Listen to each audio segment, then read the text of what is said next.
President of the International Brotherhood of Teamsters, Sean O'Brien, recently gave comments explaining why one of the largest union groups in the country has not endorsed the Democratic presidential nominee Kamala Harris. O'Brien created controversy when he became the first leader of the Teamsters in its 121-year history to speak at the Republican National Convention, RNC, in July. The Teamsters is one of the 10 largest worker unions operating in the United States. Founded in 1903, the union now has over 1.3 million members with 358 local chapters spread out across the United States. It has become typical for Teamsters to endorse a presidential candidate after both major parties have had their conventions, so the fact the Teamsters still haven't made an endorsement is abnormal. Also, the Teamsters are the only group of the top 10 largest unions in the United States to still not have given their endorsement this election cycle. On September 1st, during a Fact the Nation interview, President O'Brien emphasized that this election cycle is indeed different.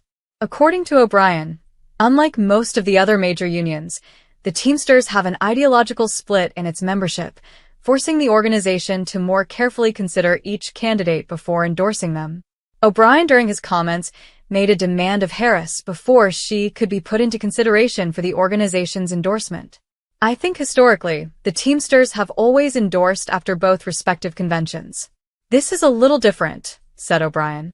This time, under our leadership, we brought every single candidate to the table in front of our rank and file members and our General Executive Board, and we're waiting on Vice President Harris to commit to come meet with us. The Teamsters have already had sit-down meetings with Harris's Republican opponent, former President Donald Trump and current U.S. President Joe Biden earlier this year. President O'Brien hopes Harris will sit down in an interview to ensure her policy prescriptions align with the goals of the Teamsters organization. O'Brien asserted that this sit-down interview with Harris is crucial given the split among Teamsters on political issues and that an endorsement is not warranted until then.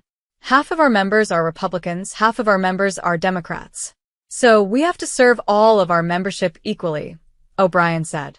And, this is our opportunity to ask her, Harris, about Teamster-specific issues and also labor issues. So until we have that meeting, obviously we will wait to make that determination. It is perhaps this ideological split among Teamsters that led to President O'Brien making his controversial appearance at the RNC this year. O'Brien's speech emphasized themes of anti-big business, a message that has been resounding in Republican politics under Trump in a way that it hasn't in the GOP before.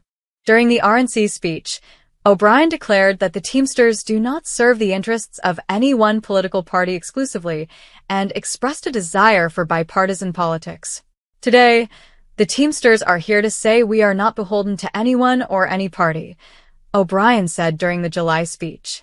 We will create an agenda and work with a bipartisan coalition, ready to accomplish something real for the American worker.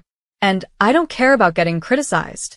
Although O'Brien praised Trump as a tough SOB during the convention, the Teamsters president asserted that his appearance did not constitute an endorsement of Trump. It wasn't an endorsement for any and all Republicans. It was strictly a message about how important and how valuable we are, and to let the people know that fight us every day that we're not going away, O'Brien said.